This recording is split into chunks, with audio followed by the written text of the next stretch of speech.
L'idée de ce dernier moment, c'est en effet de se projeter dans 2027 avec nos deux invités, et Mélanie qui sera à mes côtés, qui a fait elle aussi le tour des popotes, si je puis dire, et des organisations politiques, parce qu'elle a été largement invitée et qu'elle peut aussi nous donner une certaine idée du spectre qu'elle a rencontré. Et donc, comme l'héritage est d'abord et avant tout une question familiale dans notre pays, je suis très heureux d'accueillir une sénatrice qui a été ancienne ministre de la famille, des familles, précision utile, des familles, Laurence Rossignol. Donc Laurence, merci beaucoup d'avoir accepté d'être avec nous. Et Marc Batty, qui est le fondateur de FEV et de Dataiku, Dataiku qui est l'une des grandes success stories françaises de ces dernières années, une grande licorne. Et Marc qui a la spécificité d'avoir fondé un collectif qui s'appelle les Pélicans, un collectif qui s'engage pour la justice sociale. Il y a quelque temps, lorsque nous avions publié la note à la Fondation Jean Jaurès, Marc, avec une centaine, je crois d'ailleurs, une centaine d'entrepreneurs, avait soutenu la proposition et la démarche en disant taxer nos héritages. Et donc l'idée, c'est aussi peut-être d'élargir un petit peu le champ de ceux qui portent cette vision, et de voir avec lui la manière dont il envisage ce sujet.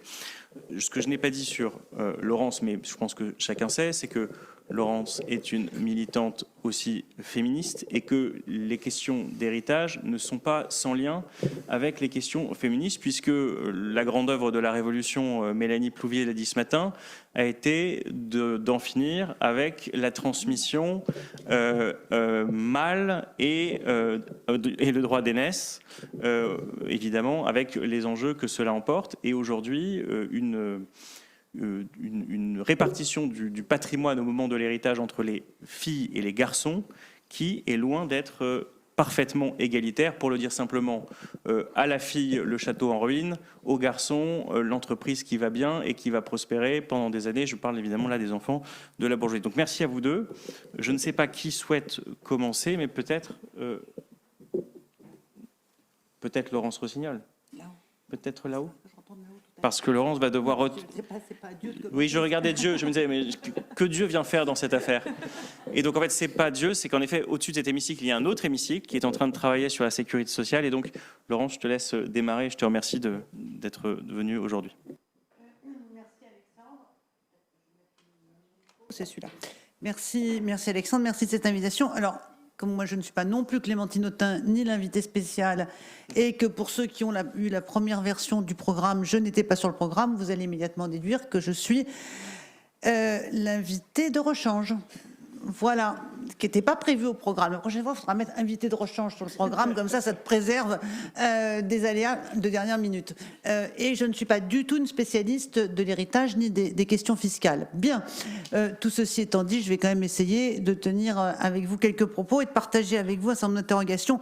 J'ai pu assister ce matin à une partie de votre propos, Mélanie, et puis cet après-midi aussi à une partie, mais c'est toujours assez désagréable d'intervenir dans un colloque autant lequel on n'a pas tout suivi, parce que d'abord on peut répéter des choses qui ont été dites, ce qui est un peu gênant pour l'auditoire. Alors oui, tu as introduit, Alexandre, sur les questions d'inégalité de patrimoine. Effectivement, il faut quand même savoir qu'en France, sur les dernières études que j'ai trouvées, bon, tout le monde a dû évoquer les travaux de Céline Bessière ce matin déjà. Non, pas encore. On n'avait pas encore cité le nom de Céline Bessière à cet instant. Eh ben, voilà, c'est fait.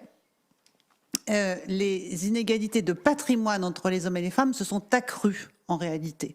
Entre 2002, je crois, ou 2002 et 2015, entre 98 et 2015, qu'elles sont passées de 9% à 16%.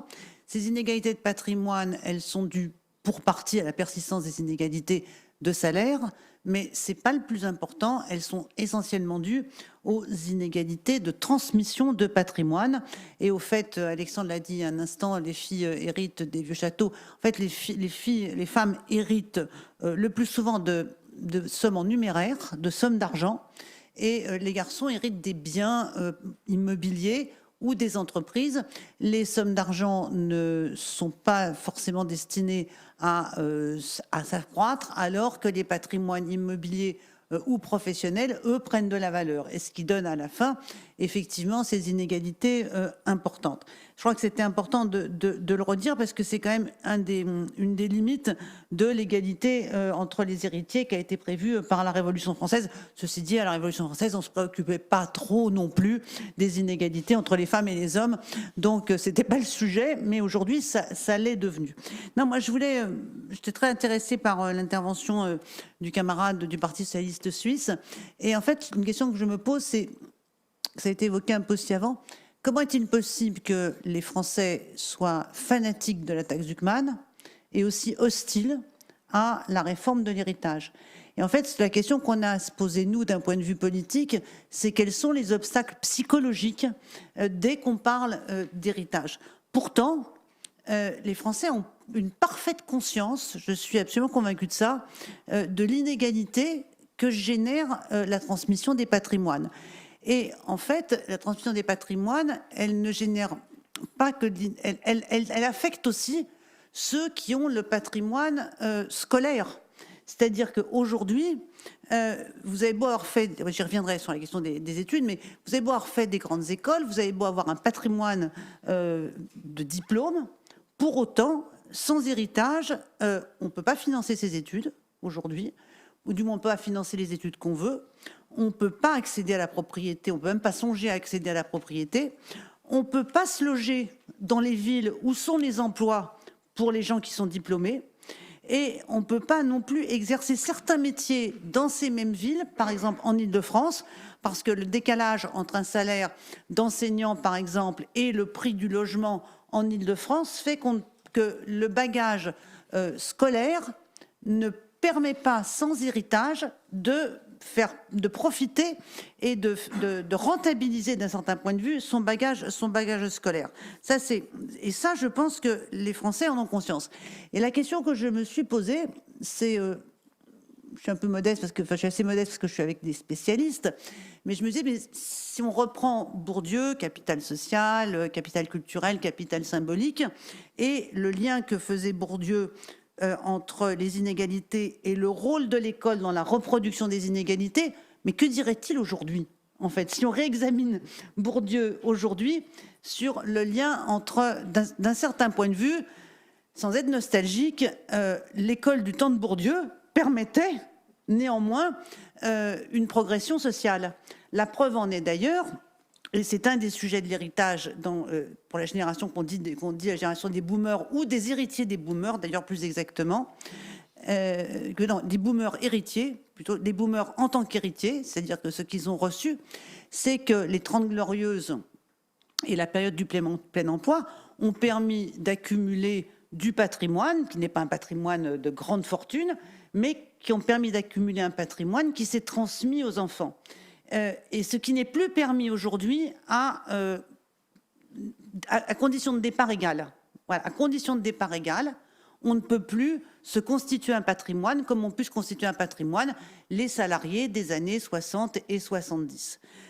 Et je pense que les Français ont conscience de ça. Et la première des choses qui nous rend, nous, politiques, le sujet difficile, c'est que moi, ça a été évoqué un peu tout à l'heure, mais sous forme peut-être d'un désintérêt pour l'avenir, d'une forme d'égoïsme qui était de dire tout pour moi ou tout pour mes enfants et puis les autres, tant pis.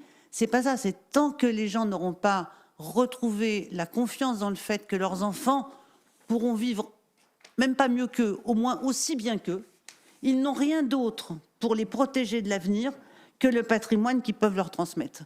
Et ça, à mon avis, c'est une chose assez centrale dans le rapport que nous, politiques, nous devons avoir à l'héritage. Et toujours pour reprendre ma question sur si Bourdieu revenait aujourd'hui réécrire les héritiers, et je pense qu'il n'écrirait pas la même chose. Je disais, en fait, il aurait un regard probablement beaucoup plus indulgent que celui qu'il avait à l'époque pour le système scolaire. Mais aujourd'hui, la question de l'école est la question centrale de la lutte, de la résorption des inégalités. Je me pose la question de savoir, par exemple, est-ce qu'on peut, par l'impôt, réduire l'ensemble des inégalités que produit le système économique, c'est-à-dire la précarité, les faibles salaires, les faibles rémunérations, l'insuffisance de rémunération pour vivre, que ce système-là qui permet l'enrichissement des uns peut-il être totalement compensé par l'impôt? J'en suis pas sûre. Voilà, j'en suis pas sûre. Donc, on investit sur la taxation des héritages, des successions, sur la taxation des successions, on investit probablement une charge qui est supérieure à ce qu'elle peut nous rendre en termes de résultats. Ça, je partage avec vous mes interrogations, parce que hier, je ne savais pas que j'allais vous parler cet après-midi, donc il a bien fallu que je réfléchisse un tout petit peu entre les deux, tout en faisant le PLFSS à l'étage au-dessus. Je n'ai pas d'autre solution que de partager avec vous mes questions. Et ça, c'est la première question. Et d'un certain point de vue, je pense que les Français, je parle des Français, c'est mon champ de compétences, ont quelque part en tête, c'est que de toute façon, quand bien même on augmente l'impôt, ça ne suffira pas à rebousculer totalement la structuration des inégalités telles qu'elles sont aujourd'hui. Deuxième sujet, si on parle du capital social, du capital culturel plutôt, capital culturel et du capital symbolique. Je pense que, en complément d'une réforme du droit des successions, sur laquelle je ne m'aventurerai pas tant j'ai cru comprendre que c'était quand même pas totalement stabilisé entre tous ceux qui débattent autour de cette table, sur les formes que ça doit prendre. En revanche, ce qui est clair, c'est que tout se va se jouer à l'école. Tout va se jouer à l'école encore aujourd'hui. Et je regarde se mettre en place ces nouvelles inégalités de capital culturel et de capital symbolique qui, à mon sens, sont spectaculairement accrues par rapport aux 50 dernières années. Et je voudrais dire, par exemple, que dirait Bourdieu de l'école numérique? Que dirait Bourdieu de l'emprise numérique sur les enfants? Que dirait Bourdieu de cette nouvelle inégalité dans le capital culturel que constitue l'usage constant des outils numériques par les enfants? Je vais être très simple. Tous les enfants que je connais dans mon milieu, c'est-à-dire un milieu de gens diplômés, tous les petits-enfants n'ont pas accès aux écrans. Les parents sont extrêmement coercitifs, entre autres à l'égard des grands-parents, sur l'usage par leurs enfants de ces outils numériques. C'est pas d'écran avant 3 ans, c'est pas d'écran avant 6 ans, la réalité dans nos milieux. Et puis quand je vais déjeuner dans des chaînes quelconques, et je vois beaucoup de petits-enfants tout petits auxquels les parents donnent un téléphone portable avec un écran pour pouvoir déjeuner tranquillement. Et je vois comme par exemple à l'école, aujourd'hui, on utilise les outils, on utilise les groupes WhatsApp, Pronote, tout ce que les parents cherchent à confisquer et à ne pas favoriser à la maison est généré par le système scolaire. Et les parents se trouvent en conflit avec l'école, c'est-à-dire que les parents qui disent non, tu n'auras pas de téléphone, tu n'auras pas de smartphone avant d'être arrivé en seconde, les enfants répondent oui, mais la prof, elle donne les consignes sur un groupe WhatsApp, où j'ai besoin de ça pour Pronote. Et pourquoi je parle de ça? C'est pas parce que je suis une boumeuse obsédée par le numérique, c'est parce que je vois là se développer ce qui sera demain une inégalité culturelle majeure dans les destins de ces enfants et que nous ne compenserons pas simplement avec une réforme de l'héritage. Et je crois que ce qui fait défaut dans notre façon, nous politiques, de parler de la réforme de l'héritage, c'est que nous en parlons comme d'une réforme fiscale. Bon, déjà, les socialistes, nous, quand on parle de réforme fiscale, les gens nous regardent en coin.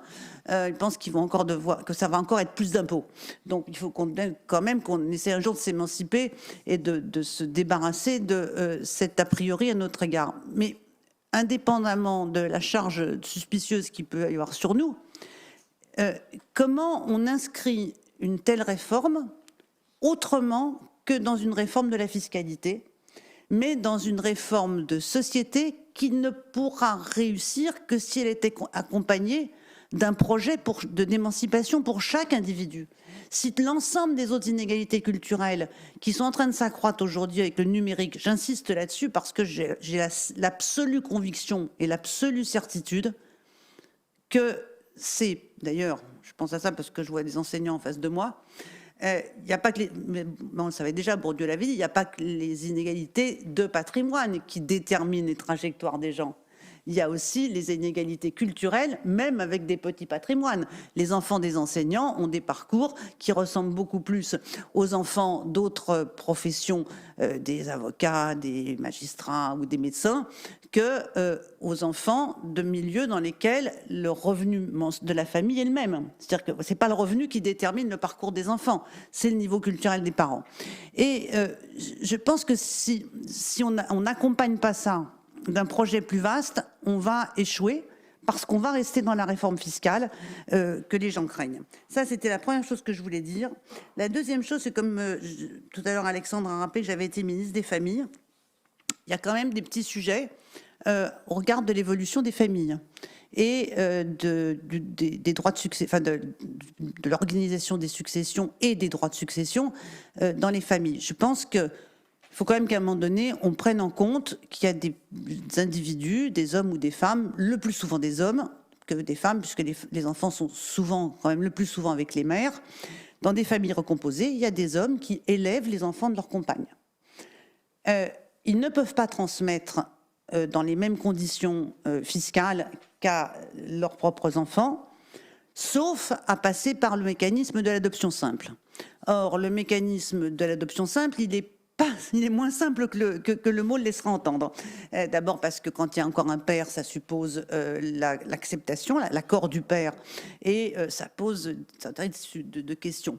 Je pense qu'à un moment donné, il faut aussi qu'on prenne ça en compte, c'est qu'il faut qu'on adapte le droit des successions à l'évolution des nouvelles formes de famille. J'ai pris celle-là parce que c'est la plus commune et la plus simple, mais il y en a d'autres qui peuvent être prises comme ça. Alors ça, je suis désolée parce que ça rapporte pas un sou de faire ça. Au contraire, ça diminue, ça coûte. Ça coûte puisque ça élargit le champ de la part non soumise à l'impôt. Mais au moins, ça fait une réforme où les gens trouvent leur compte. On peut pas faire que des réformes dans lesquelles les gens trouvent pas leur compte. Donc c'est bien ça. Et la dernière chose que je voulais partager avec vous avant de remonter voir le PLFSS, je reste un petit peu quand même, c'est que la question de la transmission, la question de l'héritage, ça a été très bien raconté ce matin par Mélanie, elle n'est pas facile à manier dans une époque où les questions identitaires deviennent des questions majeures de la psychologie collective. Parce que dans la transmission, il y a l'identité. Et plus les questions identitaires structurent les positionnements politiques et collectifs des individus, plus la question de l'héritage prend une autre dimension que la question de transmission du patrimoine. Je sais pas si c'est un peu, comment dire, c'est pas que c'est confus dans ma tête, c'est que c'est plus intuitif que travaillé. Mais je pense que comme nous sommes face, nous la gauche, à une montée des questions identitaires qui est orthogonale au projet républicain et que la question de la transmission du patrimoine telle qu'elle est fondée aujourd'hui l'est sur la base du droit républicain, quand la République est fragilisée par la montée des identités, l'ensemble des composantes de ce qui compose les fondamentaux de la République, les fondations de la République, est fragilisé aussi. Donc il faut réfléchir maintenant aussi dans une nouvelle psychologie collective et un nouveau rapport à ce que j'ai à transmettre. À partir du moment où les identités ethniques, religieuses deviennent quelque chose d'important à transmettre, et où les gens, dans la montée des suprémacismes, il devient important de transmettre une identité qui n'est pas une identité sociale, par exemple, mais qu'une identité que l'on a soi-même reçue de ses prédécesseurs. Voilà, la religion, l'appartenance ethnique, l'appartenance nationale et culturelle. On va trouver les questions de transmission de patrimoine comme s'inscrivant dans cette lignée-là. Et ça va nous rendre, nous, les choses plus difficiles. Voilà, vous avez été très gentil et très indulgent avec moi en m'écoutant, étant donné que je suis venue simplement partager avec vous une série de mes interrogations.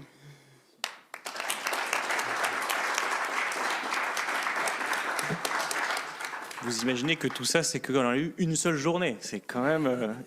Merci beaucoup, Laurence, vraiment, d'être venue avec nous. Mélanie, est-ce que tu voulais réagir? Parce que je te voyais un mot dessus. Ou sinon, Marc, pour aller un petit peu dans le chemin de la discussion qu'on voulait avoir avec toi. Bon, comment on convainc les copains entrepreneurs à succès qu'il faut aller vers ce type de position partageuse et pour mettre les pieds dans le plat directement? Comment on arrive à les convaincre que... c'est ce chemin du partage qui est la manière de vivre ensemble qui permet le maximum de bonheur social, pour le dire simplement. Bonjour à toutes et à tous. Donc, moi, c'est vrai que je témoigne en tant que citoyen et en tant qu'entrepreneur, parce qu'aujourd'hui, on a quand même fait référence régulièrement aux entrepreneurs ou aux gens qui ont des boîtes, et je suis leur modeste représentant aujourd'hui, mais je trouve qu'on fait beaucoup d'hypothèses sur ce qu'ils font, sur ce qu'ils veulent, sur ce quoi-là, sans en avoir la preuve. Donc moi, je vous donnerai un point de vue. Je ne ferai pas comme tous les politiques, qu'ils soient à gauche ou à droite, d'essayer d'englober tous les autres avec moi. Donc je pourrais parler comme mon nom, mais... ce que je peux essayer d'expliquer, c'est que finalement, moi, quand j'ai entrepris, donc j'ai eu 2 aventures professionnelles distinctes. Une qui a effectivement très bien marché, qui a été une licorne de la tech, qui existe toujours et qui s'appelle Dataiku, d'une part, et une autre qui est dans mon domaine de cœur, puisque moi, je suis aussi ingénieur agronome. Et donc, avec FEV, on installe la nouvelle génération d'agriculteurs et d'agricultrices. Dans ces 2 aventures, enfin la première, moi, j'ai quand même eu ce réflexe qu'ont beaucoup d'entrepreneurs, je crois, de vouloir vivre ma propre aventure. Ça, c'est quelque chose que beaucoup de gens partagent. Et derrière vivre sa propre aventure, il y avait quand même me mettre à l'abri. Donc il ne faut pas négliger qu'effectivement, on a tous peut-être, enfin, nombre d'entre nous, à un moment, on se dit, est-ce que je peux me mettre à l'abri pour me soustraire à un environnement qui, quand moi je l'ai fait, c'était en 2012, on se posait déjà des questions, évidemment, c'était pas nouveau, les retraites, les inquiétudes sociales. Et donc, il y a quand même une partie de la motivation entrepreneuriale qui peut venir de là, de la même manière que des gens dans le privé, en tant que salariés, vont essayer de faire leur carrière, essayer d'accéder à un meilleur poste, un meilleur salaire, pour ensuite acheter leurs appartements, vivre leur vie. Enfin, rien de fondamentalement honteux derrière tout ça. Moi, ce qui finalement m'a fait beaucoup réfléchir, il y a plein de choses déjà. En 2018, j'ai eu beaucoup de bouleversements. À la fois la paternité un petit peu avant, la quarantaine, l'expatriation aux US et surtout le succès de ma boîte. Et le fait d'avoir la possibilité à un moment d'être plus à l'aise financièrement, ça m'a mis face à cette contradiction qui était... monte une boîte, si un jour ça marche bien, tu seras à l'abri et puis tu seras tranquille. Et puis moi j'adore la pêche, j'irai à la pêche à la truite dans les Pyrénées. Et en fait, bon, alors je dis pas, il y a plein de gens qui le font, mais peut-être pas tant qu'on croit en fait. C'est-à-dire qu'il y a plein d'entrepreneurs, ils sont à l'abri depuis très longtemps, ils continuent à bosser. Et je pense qu'il y a évidemment des figures de l'entrepreneuriat qui ne sont pas toujours très agréables, notamment vis-à-vis des points de vue de la gauche. Et on ne les comprend pas. Et je vais dire que je ne les comprends pas non plus, mais il y en a plein qui continuent à travailler parce qu'ils aiment sincèrement ça. Enfin, donc il faut aussi se remettre un petit peu à l'aise avec ça. C'est-à-dire que moi, je ne partage pas l'utilité sociale de bon nombre des entreprises qu'on a autour de nous. Donc ça, on pourra en parler aussi si ça vous intéresse. Pour autant, dans le monde où on est et où une très très grande part des entreprises qu'on connaît ne font pas partie de l'économie sociale et solidaire, il y a plein d'entreprises dont l'utilité se discute, mais les gens qui ont fait ça, ils l'ont fait à un moment parce qu'ils étaient contents et ils ont réussi à faire grandir l'entreprise, à développer les marges, à recruter, à délocaliser aussi. Enfin, il y a plein de sujets là-dessus. Et moi, dans mon parcours, à ce moment-là, je me suis rendu compte que j'ai été un peu terrifié de me dire que j'avais accompli la première partie de ma mission, avec beaucoup de chance aussi, et que à ce moment-là, j'avais pas envie d'aller à la pêche. Enfin, si, j'avais envie d'y aller à la pêche, mais que ça allait pas me nourrir et me suffire, et surtout que je me retrouvais dans une position avec une responsabilité immense, qui était de savoir comment, j'allais dépenser de l'argent que j'avais pu gagner, et surtout, 2, à réinventer l'usage de mon temps et de me demander qu'est-ce que j'allais faire de ma vie. En étant papa, avec en plus la prise de conscience que j'ai pu avoir en 2018, au niveau principalement écologique, là, j'ai vraiment été très effrayé par les événements. Donc moi, c'est le rapport du GIEC, particulièrement de 2018, qui a été le déclencheur chez moi, pour une raison simple, c'est que les 420 gigatonnes, moi ça m'a fait très peur parce que je me suis dit on sait exactement ce qu'il nous reste à émettre pour être dans le mur, et donc plus que le fait de se dire on est dans le mur, parce que je pense qu'on le savait tous, même ceux qui sont dans le déni, c'est de se dire ah oui, il y a des gens, ils ont quantifié, ils ont fait des calculs et c'est très précis. Et moi, en tant que personne assez précise et assez, assez rigoureuse, je me suis dit, merde, il y a des gens, ils sont super forts à ça. Ils savent dire combien il reste. Bon, bref. Et dans ce cadre-là, moi, ce qui m'a amené finalement ensuite à aller vers d'autres entrepreneurs, mais ça c'est un peu plus récent, pour discuter de tous ces sujets-là, c'est que je me suis rendu compte que tout l'argent du monde ne protégerait pas mes enfants. Et donc, il y a vraiment ce côté qu'on a un peu discuté, auquel vous avez fait allusion, qui est cette notion d'héritage collectif. Donc, et du coup, je vous rejoins particulièrement sur le fait que pour moi, et d'ailleurs on a eu ces discussions dès les premières minutes ce matin à 9h, la question n'est pas tant comment on réforme l'héritage ou comment on le taxe plus, voilà, mais c'est quel projet de société on fait avec ça, évidemment. Alors ça paraît évident, mais je pense que dans l'hystérie du débat budgétaire et politique depuis cette année, l'année d'avant et peut-être une dizaine d'années, on a un peu tendance à l'oublier et qu'on est tous, enfin vous êtes tous en tant qu'acteurs politiques, focalisés malheureusement et malgré vous, j'ai envie de dire, sur du court terme qui devient complètement inaudible pour les citoyens. Et nous, en tant qu'entrepreneurs, en tant qu'entrepreneurs, en tant que retraités, en tant que jeunes, en tant que personnes en situation de fragilité, enfin, chaque catégorie sociale de son angle est blackboulée là-dedans, comme ça, et regarde un petit peu ce qui va se passer. Donc c'est vrai que moi j'ai voulu embarquer d'autres entrepreneurs, et j'ai commencé à en parler autour de moi, et je me suis rendu compte qu'il y avait évidemment d'autres personnes qui avaient eu ces réflexions, c'est-à-dire que j'étais pas une espèce en voie de disparition, mais plutôt au contraire une espèce en voie d'apparition, et qu'évidemment, quand vous imaginez les entrepreneurs qui travaillent déjà dans l'économie sociale et solidaire, la plupart sont des gens qui ont pensé largement avant que moi je m'intéresse à tous ces sujets, à ce que voulait dire l'argent, à ce que voulait dire l'entreprise, à quel point elle était politique ou pas, et quel était le projet de société qu'on pouvait construire avec des entreprises, avec la fonction publique, avec les associations, enfin avec tous les corps de métier. Donc voilà, donc moi je me suis dit il faut absolument faire un appel et essayer aussi d'offrir un contrepoids à cette vision stéréotypée de l'entrepreneur, alors stéréotypée mais méritée aussi, hein. C'est-à-dire qu'on a, je veux dire, moi de mon point de vue citoyen, j'ai une vision de la politique stéréotypée, parfois méritée, et je dirais les entrepreneurs, on a le même sujet. C'est qu'il y en a certains d'entre nous qui se comportent de manière très très égoïste, parfois très caricaturale, mais je suis là aussi pour rappeler qu'on est plus divers et plus nombreux que ça, que tout le monde n'est pas parti du principe qu'il allait pas falloir partager, au contraire. Et puis j'aurais peut-être plein d'exemples si tu me fais rebondir sur d'autres sujets, mais pour étayer tous ces propos. Mais voilà, on est quand même plus divers. Il y en a certains d'entre nous qui vont être très motivés pour aider à faire ça, parce que fondamentalement, je pense qu'à l'heure actuelle, dans la société qui est dans le monde, qui est le nôtre, on doit penser à l'avenir de nos enfants autrement qu'en taxant les héritages, mais plutôt en se posant la question du monde qu'on va construire. Et donc moi, je mets une grosse importance sur les sujets évidemment écologiques, par ma sensibilité, par mon métier. Merci beaucoup. Mélanie, je te laisse rebondir. Alors, je crois que ce que les interventions nous donnent à voir et ce autour de quoi nous tournons depuis ce matin, c'est le caractère multidimensionnel de l'héritage. C'est ce qui fait aussi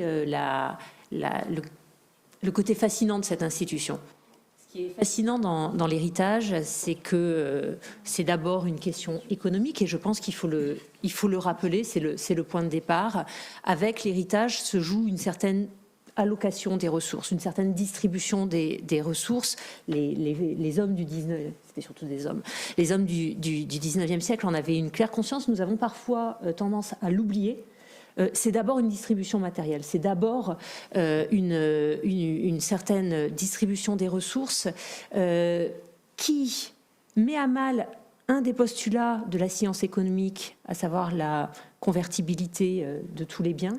Ce sont des biens particuliers qui sont transmis. On a parlé de la maison de famille, on a parlé de l'entreprise familiale. On pourrait ajouter le bijou de la grand-mère. On voit combien les biens sont pris dans une grammaire de la parenté qui en change par la même la nature. Il y a de la valeur économique, mais il n'y a pas que de la valeur économique. Et puis qui montre aussi combien l'homo economicus, l'individu, n'est jamais seul en fait quand l'agent économique dans son agentivité économique même est le membre d'une famille, et je pense que c'est aussi important de le rappeler. Donc tout à la fois ce sont des questions matérielles, mais ce ne sont pas que des questions matérielles. On l'a vu, c'est un système juridique, ce sont des politiques publiques, ce sont des questions existentielles, ce sont des questions même écologiques. Et ce que je trouve vraiment fascinant dans cette institution de l'héritage, c'est que ces questions de philosophie politique, écologique, existentielle sont en même temps toujours des questions d'argent. les transmissions sont des affaires d'argent. Et je crois que voilà, nous naviguons autour de ce caractère multidimensionnel. Après, je suis entièrement convaincue par ce qu'a dit la sénatrice Rossignol. Il est question avec l'héritage, il y a quelque chose de l'ordre de la psychologie collective qui se joue et que l'on ne peut pas balayer d'un revers de main. Ça serait, je crois, la première erreur stratégique et politique que de balayer, par exemple, de ne pas prendre en compte l'aversion à l'égard de la fiscalité successorale. Il faut bien prendre en compte tout ça, mais je crois qu'il faut la remettre à son juste niveau. Qu'est-ce qui est en jeu dans la transmission familiale du patrimoine? Pourquoi y a-t-il une telle attache? Je crois, effectivement, ça touche. Balzac avait un mot, je n'ai pas beaucoup cité Balzac jusqu'ici, donc Balzac avait un mot, il qualifie cela les espérances successorales. Qu'est-ce que sont les espérances successorales? Qu'est-ce qui est en jeu dans ces espérances successorales? Ce qui est en jeu, c'est notre capacité projective vers l'avenir, dans sa dimension matérielle. Sur quoi vais-je pouvoir compter et sur quoi vais-je pouvoir compter pour mes enfants? Donc c'est cette capacité que nous avons à nous projeter pour l'avenir dans sa dimension matérielle. Première caractéristique. Seconde caractéristique, une projection méliorative. C'est-à-dire que recevoir un héritage, c'est projeter pour soi et les siens une condition matérielle meilleure. Et que dans le contexte qui est le nôtre, sans vouloir être sombre, ces perspectives mélioratives, elles sont faibles. C'est ce que je disais ce matin. Finalement, il faut toujours le mettre en regard des autres protections assurées. Et puis, il y a une troisième dimension. C'est que c'est une perspective d'amélioration pour soi et les siens de nos conditions matérielles, facile. Je crois qu'il ne faut jamais le minorer. La voie du travail est une voie difficile. Si on cherche, quelles ressources avons-nous pour améliorer notre condition matérielle? Il y a la voie du travail, elle est longue, difficile, laborieuse, douloureuse. Il y a les moyens illégaux. Je les laisse de côté, on ne va pas traiter de ça aujourd'hui. On en traite à Marseille. Mais dans les voies légales, il y a le travail et il y a hériter. Et je crois vraiment qu'il faut aller jusque-là, en fait, pour ne pas balayer d'un revers de main l'aversion à l'égard de la fiscalité successorale. Hériter, c'est finalement le moyen le plus facile dont nous disposions pour améliorer nos conditions matérielles pour ceux et celles qui peuvent en bénéficier. Je crois que c'est ça, une société d'héritiers, c'est une société, et ça doit vraiment nous interroger théoriquement, socialement et politiquement. Une société d'héritiers, c'est une société dans laquelle les perspectives d'amélioration concrète de notre condition matérielle sont saturées par l'héritage. Et je suis entièrement d'accord, il faut construire des voies alternatives. Si c'est juste dire on abolit l'héritage et on ne met rien en face, on ne met pas d'autres protections, bien sûr qu'on va dans le mur. Il s'agit de construire des alternatives à cette saturation de notre horizon psychologique amélioratif par la voie de l'héritage. Et donc, je crois que c'est extrêmement important je suis entièrement d'accord avec Laurence Rossignol sur le fait qu'il faut être attentif à cette psychologie collective et ne pas balayer trop rapidement d'un revers de main. Les constructions rapides autour de la version, enfin, de la fiscalité successorale. Alors, il n'en reste pas moins, une fois cela dit, qu'on n'est pas non plus obligé de considérer que l'aversion à l'égard de la fiscalité successorale est un élément indépassable. Ce n'est pas parce que, dans le contexte qui est le nôtre, on comprend que cette voie de l'héritage sature notre horizon d'attente, ce n'est pas pour autant qu'il n'y a pas d'autres alternatives possibles, ce n'est pas pour autant que les femmes et hommes politiques n'ont pas à se dire mais on n'est pas obligé de considérer que le débat est clos parce que nous sommes collectivement attachés à la transmission familiale du patrimoine et qu'il est clos parce que les Français sont réticents à l'égard de la fiscalité successorale. Et de ce point de vue, je trouve que les choses sont en train de changer et que par là même, il y a un moment théorique et politique possible. Quand la note du CAE du Conseil d'analyse économique est sortie en décembre 21. Finalement, elle a eu de l'écho dans le monde théorique, intellectuel, mais elle a difficilement franchi la barrière médiatique. Je trouve que la configuration et les sollicitations que j'ai en ce moment, pour moi, en sont une confirmation. Je trouve que les choses ont changé déjà, rien que par rapport à 2021.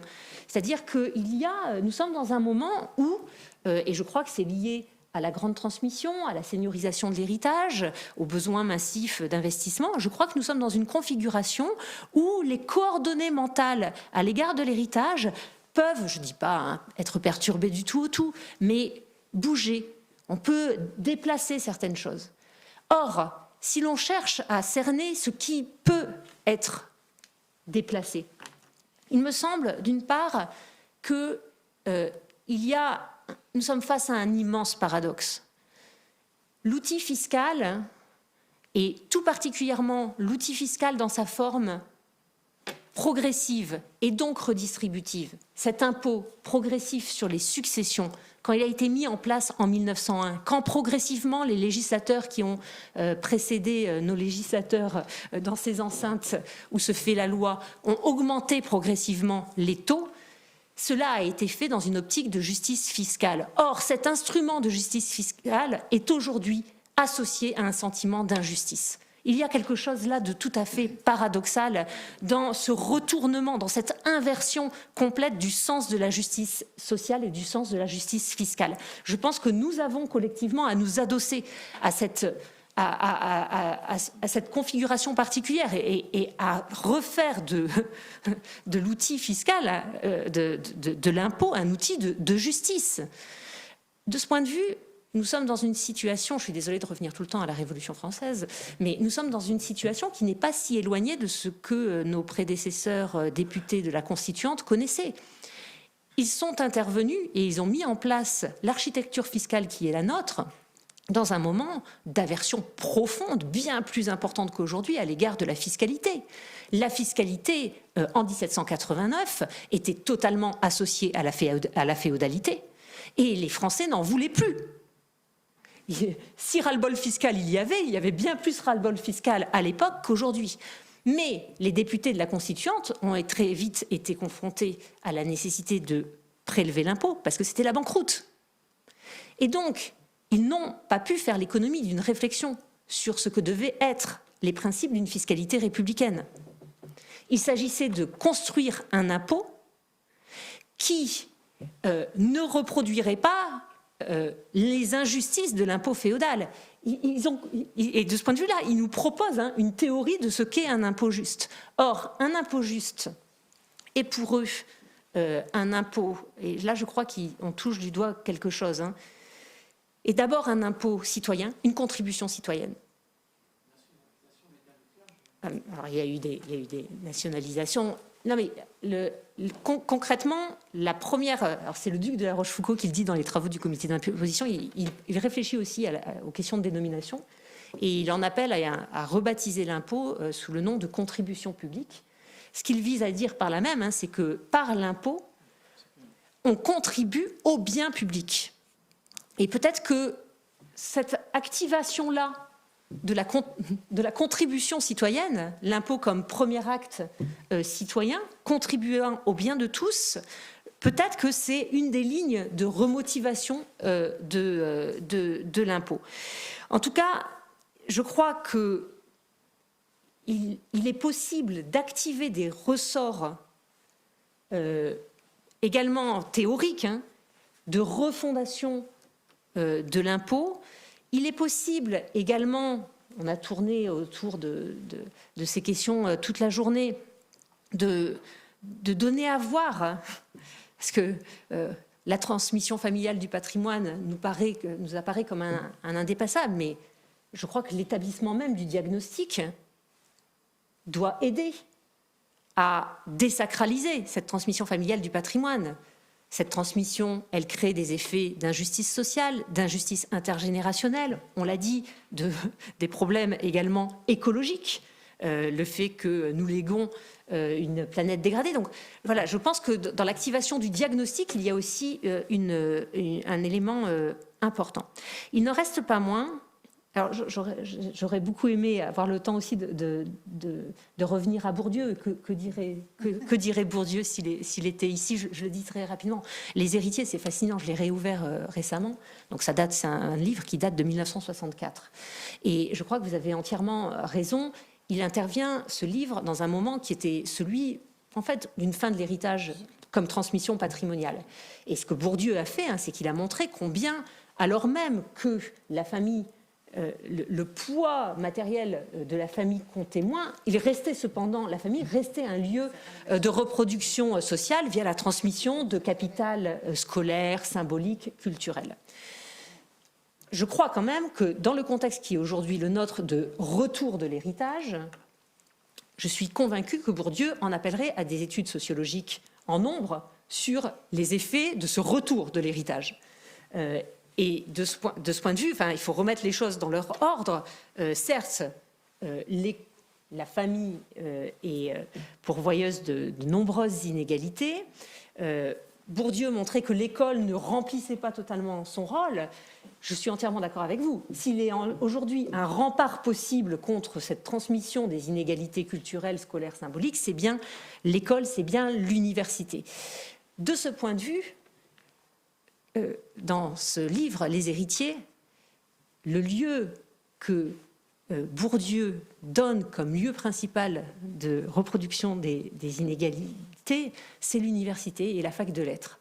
Et là, on ne peut pas s'empêcher de se dire que nous sommes loin de ce temps. Je vous invite à venir dans mon université à Nice, voir si c'est le haut lieu de la reproduction des inégalités scolaires, symboliques et culturelles. Je crois que c'est déplacé et ça montre une coalition toute particulière de la transmission du capital scolaire et de la transmission du capital matériel. Les lieux aujourd'hui de reproduction, c'est l'enseignement supérieur privé. Vraiment, et de ce point de vue, je pense que nous avons là aussi un sujet collectif dont il nous faut absolument débattre.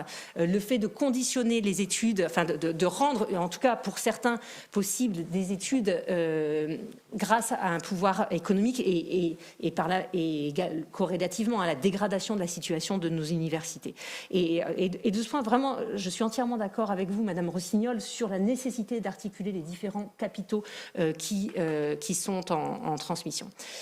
Il n'en reste pas moins, et ce sera le mot de ma fin, que je crois effectivement que nous avons je l'ai dit ce matin, à réfléchir collectivement à cette question massive qui se présente à nous de l'héritage, et que les initiatives privées, quelque éthiques et quelque vertueuses qu'elles soient, ne suffiront pas. Je m'explique.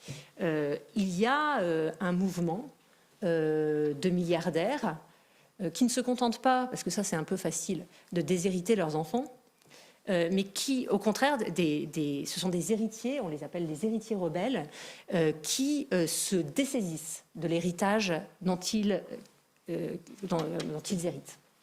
Alors, il se trouve que ce sont beaucoup plus massivement des femmes, des héritières, que des héritiers. C'est un mouvement qui s'ancre dans une histoire. Le mouvement a commencé dans les années 1970 avec les premiers héritiers rebelles qui ont mis en place des fondations philanthropiques aux États-Unis visant en particulier à transformer également la philanthropie. Donc non seulement ils renoncent en partie, ils renoncent à leurs héritages qui vont vers des fondations et avec l'idée que on peut cibler vers des causes mais qu'on peut également changer l'action philanthropique. Aujourd'hui, dans les figures médiatiques de ces initiatives privées, vous avez par exemple Marion Curtis aux États-Unis qui a renoncé à l'héritage auquel elle avait le droit, construit sur le pétrole et l'esclavagisme, on est en contexte américain, et qui a reversé ces sommes à des fondations de lutte contre la dégradation environnementale et vers, vers les femmes noires américaines, donc secteur social. On le voit là, finalement, c'est une initiative privée qui vise à utiliser l'argent qui a été construit sur l'exploitation de la nature et l'exploitation racialisée, à affecter ces sommes à la réparation des torts subis. Alors, c'est tout à la fois, c'est éthique, c'est vertueux, mais on en est encore au stade d'une initiative privée et d'une initiative dans laquelle, finalement, Marion Curtis a décidé de l'affectation des ressources. Je vous donne une autre illustration, c'est Marlene Engelhorn. Marlene Engelhorn, c'est l'héritière du groupe BASF, géant pétrochimique allemand. Et donc, elle a renoncé à son héritage, mais elle a fait plus. Non seulement elle s'est dessaisie des 28 millions d'euros d'héritage, mais elle s'est dessaisie de la capacité à décider elle-même de leur affectation. Elle a mis en place une mini-convention citoyenne privée, la première de ce type. Et au sein de cette mini-convention citoyenne, il a été décidé d'affecter ces sommes à des associations environnementales. Ce qui est très intéressant, alors déjà, Marlene Engelhorn a un discours très critique à l'égard des fondations, en particulier des fondations sous administration familiale et des fondations qui ont principalement comme destination l'évitement fiscal. Et elle dit qu'elle n'a recouru à cette forme de la mini-convention citoyenne privée que parce que l'État, elle fait partie du mouvement Tax Me Now, parce que l'État n'imposait pas. Ce qui est très intéressant, c'est que les personnes qui ont contribué, qui ont été choisies dans le cadre de cette mini-convention citoyenne, ont tous dit que finalement 28 millions d'euros, c'était très très peu. On fait pas grand-chose avec 28 millions d'euros. Et ils ont tous dit également que ça avait profondément changé leur perception de la transmission familiale du patrimoine. Qu'est-ce que je veux dire avec ces deux exemples ? Ces deux exemples me donnent, je pense, donnent à voir qu'on peut travailler les représentations en matière de transmission familiale du patrimoine et que on a là deux exemples, mais qui relèvent de l'initiative privée, de ce que produit une réflexion collective sur les modalités de transmission, des modalités alternatives de transmission. Je pense que ce qu'il reste à faire, c'est penser des institutions qui généralisent ce geste. Et que, de ce point de vue, je suis entièrement d'accord. La question ne peut pas être simplement une question fiscale, de simplement ajouter de l'impôt. Elle doit nécessairement embarquer cette question avec elle, une alternative, un autre type de société et surtout, et encore plus, une délibération sur les institutions à mettre en place pour repenser cette question, non pas simplement de la fiscalité, mais bien de la transmission. Sinon, en face, effectivement, le discours sera que bien des choses sont transmises à l'occasion. Tu m'as demandé de faire un peu un panorama des positions actuelles. Ce que les Républicains répondront, ça sera que bien d'autres choses sont transmises à l'occasion de la transmission des biens. Ce n'est pas simplement de la matière, mais des valeurs, etc. Et donc, je pense effectivement qu'il y a à embarquer une alternative globale dans cette question de l'héritage. C'est ce que les auteurs du XIXe siècle faisaient parfaitement. L'héritage était pour eux un moyen de changer la société.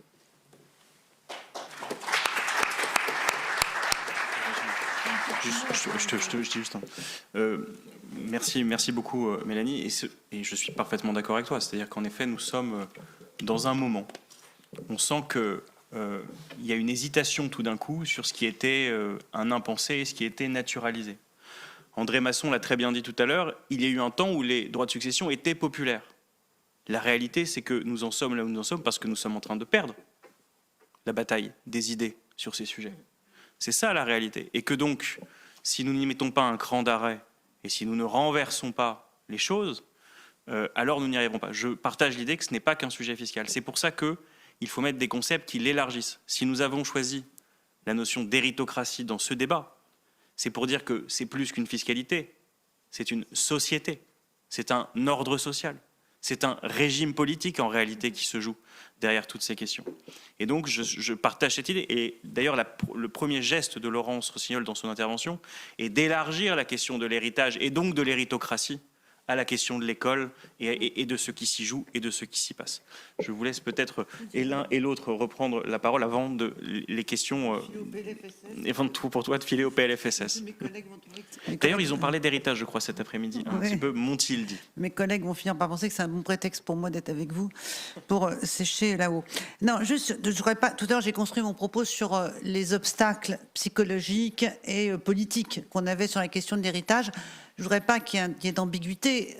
Si je suis ici, c'est parce que j'avais comme prérequis induit le fait que nous pensons tous qu'une société d'héritiers est une société qui est figée. Et d'ailleurs, à propos de l'outil de travail dont on parle beaucoup en ce moment via la taxe Zuckman, mais dont on parlera aussi sur l'héritage, je pense qu'il serait intéressant de populariser quand même un certain nombre d'études sur le fait que la transmission de l'outil de travail dans les grandes familles, n'est pas forcément synonyme de réussite économique. C'est-à-dire que les compétences de capitaine d'industrie des parents ne se transmettent pas forcément aux héritiers, voilà, et que l'entreprise. Alors c'est compliqué parce que face à l'entreprise capitaliste financière internationale, on a tendance à penser que l'entreprise familiale serait une alternative qui nous permettrait de conserver le patrimoine dans les frontières nationales. Là-dessus, on a besoin de travailler, de populariser quelque chose. Ce que je voulais dire, c'est que pour que ce ne soit pas qu'une réforme fiscale, il faut prendre en compte tout ce qu'il y a aussi dans le ressenti de nos concitoyens. Et le ressenti de nos concitoyens, c'est qu'ils savent parfaitement que tout n'est pas qu'une affaire de patrimoine financier et qu'on peut faire toutes les réformes fiscales qu'on veut, il y a des choses qu'on ne va pas réformer. Le fait d'avoir un nom, le nom est un élément de transmission extrêmement important dans la reproduction des inégalités. Je pense aux travaux de Stéphane Benveniste à cet instant sur le fait que sur 8 générations des grandes écoles, on retrouve les mêmes noms qui reviennent systématiquement avec en plus les légions d'honneur, etc. Je pense, et ça les gens le savent. Donc il faut répondre. Ils le savent, ils vont pas vous le dire parce que c'est humiliant de dire qu'on a un nom qui ne permettra pas de faire la même chose que ce que d'autres noms permettent. Donc il faut avoir ça en tête et il faut le traiter quand on leur parle de la question de l'héritocratie. C'est pour ça que c'est bien. Et puis en fait, c'est juste, et après je me sauve parce que tu vois, Alexandre, tu me dis, est-ce que tu peux venir un peu à mon colloque? Je te dis non, je sais pas ce que je vais dire. Puis après, je squatte, je m'installe et je m'en vais plus. Et la dernière chose, c'est que vous avez dit, Mélanie, il y a un instant, les vrais lieux par rapport à Bourdieu, les vrais lieux aujourd'hui de reproduction des inégalités, c'est les établissements supérieurs privés. Je pense que c'était vrai il y a 5 ans. Maintenant, c'est les établissements secondaires qui sont les lieux de reproduction des inégalités. Ah oui, mais tu sais, l'école alsacienne, il y en a une en France. Non, mais il y a une école alsacienne en France, mais il y a partout plein d'équivalents.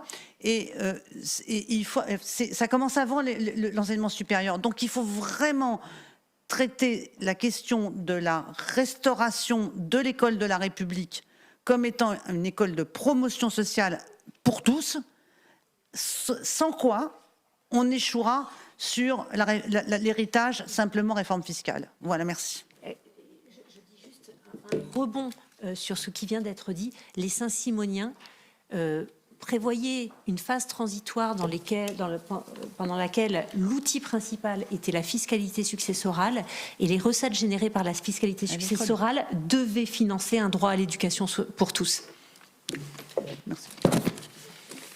Marc, est-ce que tu veux reprendre la parole?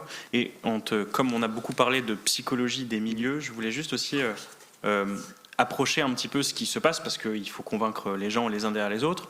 Lorsqu'on lit le livre d'André Masson sur les dynasties patrimoniales, il nous donne des exemples très nombreux d'entrepreneurs qui ne pensent qu'à une chose, organiser la compétition entre leurs héritiers pour savoir qui succédera. Il donne l'exemple, je crois, des Arnaud dans le livre tel qu'il est donné. J'imagine qu'il y a une diversité, tu as commencé ton propos en disant ça. Est-ce que tu peux nous donner un peu l'état des forces, je ne sais pas très bien comment le dire autrement, ou la manière dont, à ton avis, on peut toucher au cœur ceux-là pour les mettre par devers nous sur ces questions. Oui, déjà, par où commencer? Quand j'ai entendu, moi, plein de fois la question de l'outil professionnel, j'ai défendu, moi, publiquement la taxe Zuckman. Ça, il ne m'empêche pas d'avoir pour autant des inquiétudes que je trouve légitimes et qu'on n'écoute pas beaucoup sur les moyens de la payer. Sur l'héritage, c'était l'objet de nos premières discussions avec Alexandre, cette question-là existe également. C'est-à-dire qu'on peut se dire à l'envi que les entreprises ne seront pas mieux gérées par les rejetons des papas et des mamans. On peut se le dire. Ça ne change rien au fait que le jour où le fondateur ou la fondatrice décède, les héritiers se retrouvent à devoir payer des droits sur une entreprise qui est potentiellement illiquide. Alors il peut y avoir du Dutreil, on peut optimiser évidemment, il y a surtout beaucoup d'abus sur le Dutreil, mais pour ceux qui l'utilisent réellement, se pose la question de comment on paye cette plus-value, et même si c'est sur 25% de la plus-value parce que c'est exonéré à 75%, quand c'est des millions et qu'ils n'y sont pas, ou des dizaines de millions ou des centaines de millions, ça pose quand même un sujet. Être taxé sur des plus-values latentes, c'est un moyen. Le latent est une crispation phénoménale, je pense à juste titre, des milieux économiques et entrepreneuriaux, parce qu'on dit, nous, on n'a toujours pas réussi à le vendre. Alors, je ne parle pas, il y a des gens qui ne vendent pas leur boîte parce qu'ils n'ont pas envie de leur boîte, mais s'ils veulent la vendre et qu'ils ne peuvent pas la vendre, et que l'État dit, moi, par contre, je pense qu'il faut maintenant que tu passes à la caisse, c'est le point de crispation des entrepreneurs, qui peuvent être par ailleurs modérés sur plein de questions, y compris sociales, est évident. Donc, je pense qu'il faut quand même faire attention à ne pas surestimer le fait qu'on est dans un débat théorique sur lequel je suis le premier à souscrire, de dire, moi je n'ai pas spécialement envie de léguer mes boîtes à mes enfants. Je me suis, à vrai dire, jamais posé cette question-là. Je pense qu'il y a des entrepreneurs qui, alors je vais essayer de dresser des panoramas, mais moi j'ai entendu des entrepreneurs qui veulent, d'ailleurs c'était la première fois que je rencontrais quelqu'un de très riche comme ça, qui me disait, moi je ne laisserai rien à mes enfants. Ça on l'entend énormément. Et c'est potentiellement des gens qui vous diraient, sur l'héritage, je ne suis pas d'accord avec tout ce que j'ai entendu aujourd'hui. Mais moi, je ne veux pas faire ce cadeau empoisonné que de léguer le patrimoine à mes enfants. Donc on n'est pas, et c'est pas un clivage droite-gauche, cette personne qui me l'a dit, ça se trouve elle est très à droite, je n'en sais rien. Après j'en entends d'autres. Moi, si finalement je devais penser à quelque chose, non pas pour Dataiku, dont je suis extrêmement minoritaire, mais pour FEV, qui est une entreprise que j'ai montée avec le cœur et qui a une vraie mission d'installation en bio des agriculteurs, la question que je me pose en ce moment même, c'est pas comment je vais la léguer à mes enfants, c'est comment je vais pérenniser une entreprise qui fait 1,5 million de chiffre d'affaires et dont tout le monde se contrefichera quand je serai décédé ou juste que j'en aurai marre, parce qu'on oublie aussi que les entrepreneurs ils peuvent avoir envie de faire autre chose, quand j'en aurai marre de faire ça et que je voudrais faire autre chose, comment je fais pour trouver quelqu'un d'aussi motivé que moi qui se paye aussi peu? Alors je ne vais pas faire pleurer d'un chemin, moi je vis très bien, mais je veux dire sur FEV, on se paye un salaire très modeste en tant que fondateur.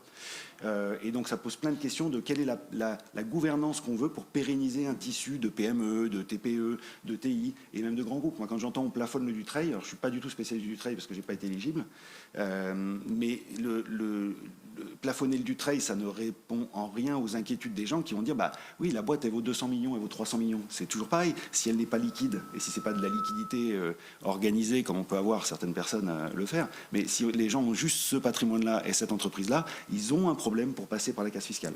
Et les héritiers ont un problème pour payer ça. Moi, je pense que l'évacuer. Je peux te poser une question juste là-dessus.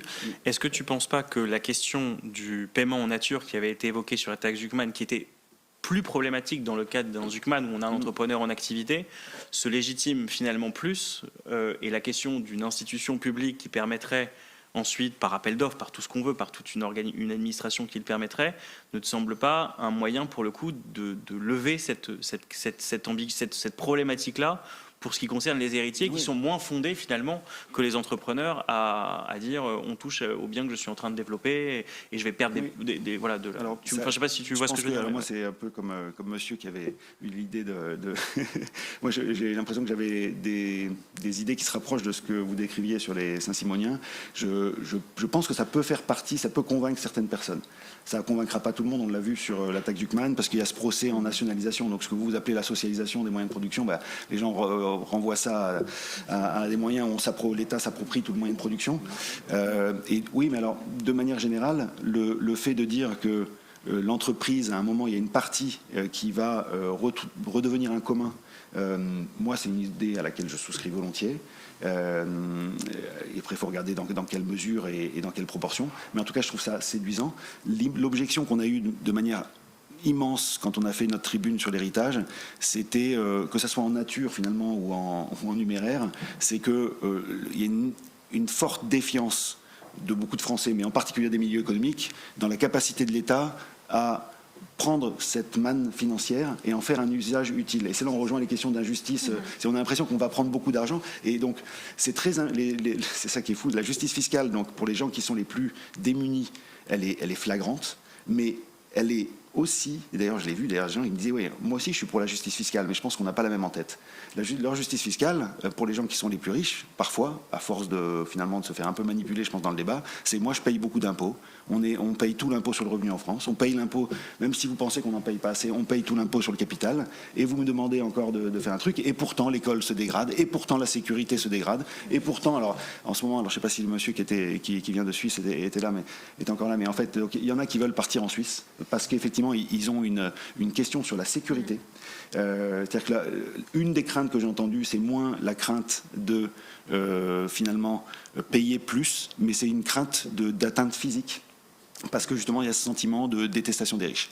Et donc, moi, un truc que je voulais vous passer comme message aujourd'hui pour aider dans ce débat, c'est que je pense pas qu'on puisse gagner finalement ce sujet de l'héritage et de redistribution en étant agressif et en stigmatisant une partie de la population. Alors les entrepreneurs sont très faciles à dire, oh, on nous stigmatise. Moi, je pense qu'on les stigmatise un petit peu quand même. On parlait d'optimisation. Je trouve que c'est un truc super intéressant parce que peut-être que dans l'Assemblée et dans ceux qui nous regardent, il y en a qui se disent, ah, il y a des gens, ils payent des avocats fiscalistes pour optimiser à fond et tout ça. C'est vrai, il y en a qui font ça.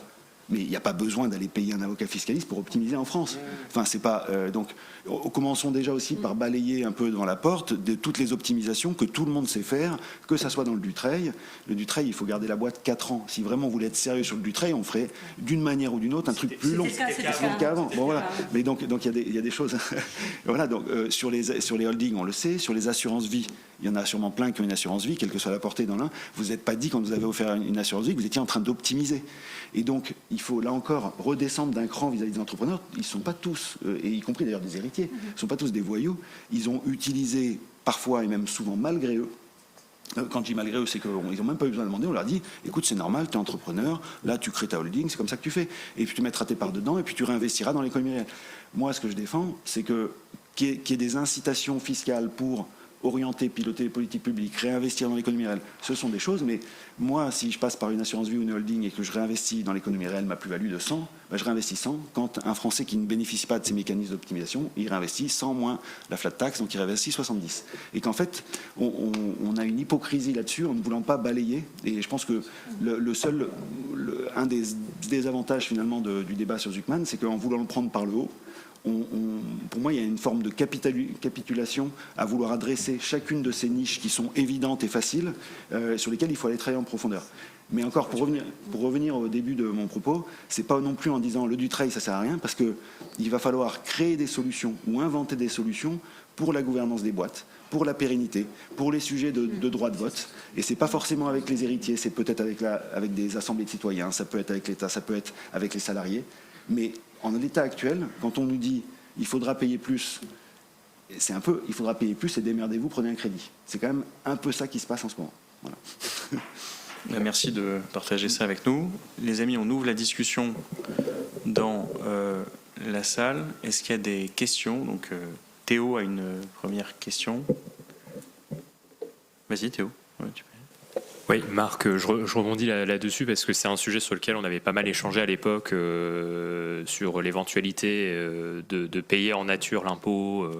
Et d'ailleurs, ça existe notamment pour les œuvres d'art et la possibilité de remettre une œuvre d'art à l'État pour s'acquitter d'un impôt sur les successions. Une réflexion que je partage et qui pourrait être potentiellement un moyen de revitaliser la démocratie sociale en crise, c'est potentiellement, éventuellement, et là je le dis sans avoir réfléchi en amont, d'envisager un véhicule dans lequel il y aurait, alors on parle tout à l'heure d'assemblée citoyenne, l'État autour de la table, éventuellement des représentants de syndicats, des représentants de collectifs d'entrepreneurs qui seraient chargés dans cet intermédiaire de prendre les participations qui résulteraient de la succession et éventuellement, ce que tu disais Alexandre, par appel d'offres, trouver le repreneur, une sorte d'organisme. Ça ne serait pas l'étatisation, on se retrouverait un peu cette tradition saint-simonienne que je trouve intéressante. On dépasserait par ailleurs, tu disais, on disait tout à l'heure, l'impôt, ça crée une tension, on ne serait pas vraiment dans l'impôt, et on rebasculerait dans le registre de l'héritage collectif.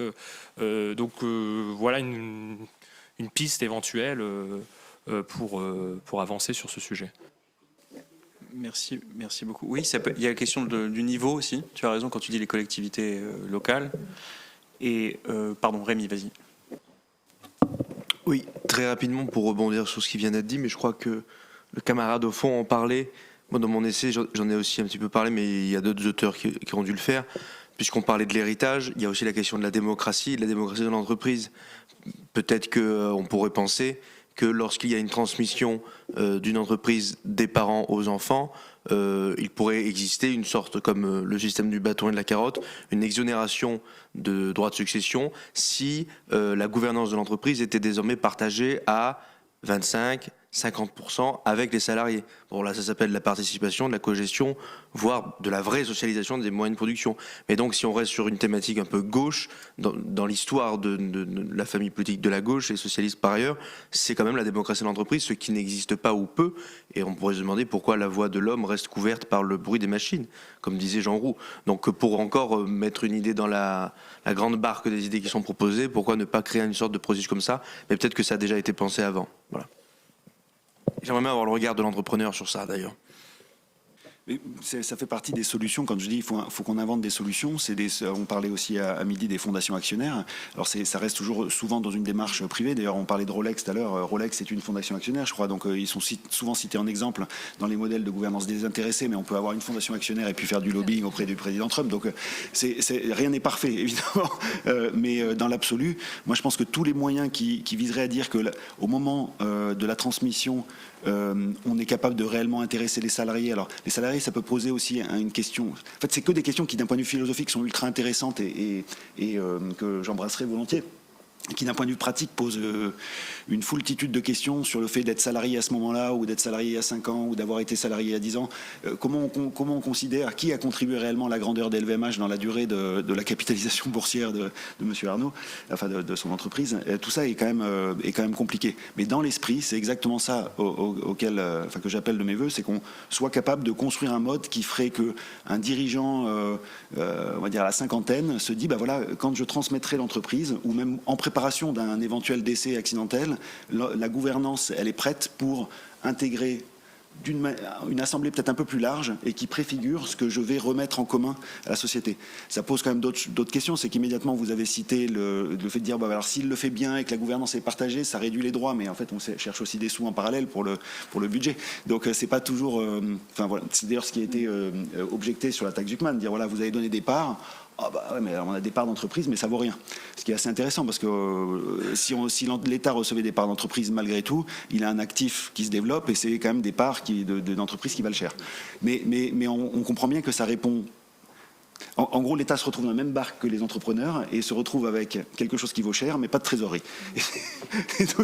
Mais bon, au moins tout le monde est d'accord. Pardon, mais il peut l'aider pour le lever. Voilà.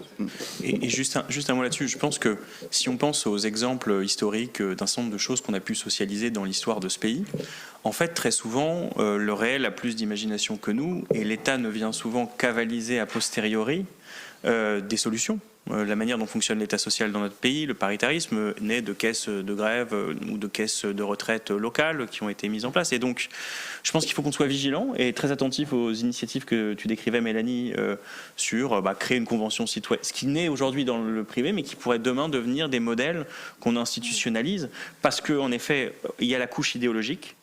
Et il y a la couche de gouvernance. Et je pense que Marc, c'est très important que tu le rappelles aussi ça, cette couche de gouvernance, parce que par ailleurs, sans prêter de trop de malice à certaines personnes, parfois certains se cachent dans la couche de gouvernance pour refuser l'option idéologique.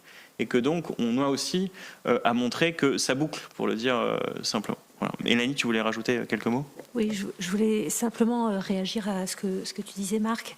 Je crois que alors c'est là encore les auteurs du 19e siècle, pardon, qui me poussent à vous le dire, mais qu'en un sens, la manière dont la transmission se joue aujourd'hui pour nous, sous la modalité de la transmission familiale, loge sa temporalité au moment de la mort.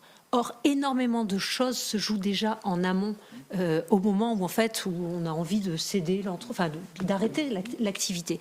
Et les Saint-Simoniens, là, de ce point de vue, sont également extrêmement intéressants, puisque le modèle qu'ils proposent, donc d'une banque publique d'investissement qui a l'air de susciter intérêt aujourd'hui. Donc à la mort, les biens vont à une banque publique d'investissement qui met en place les institutions démocratiques, délibératives pour les donner en concession sociale à des individus.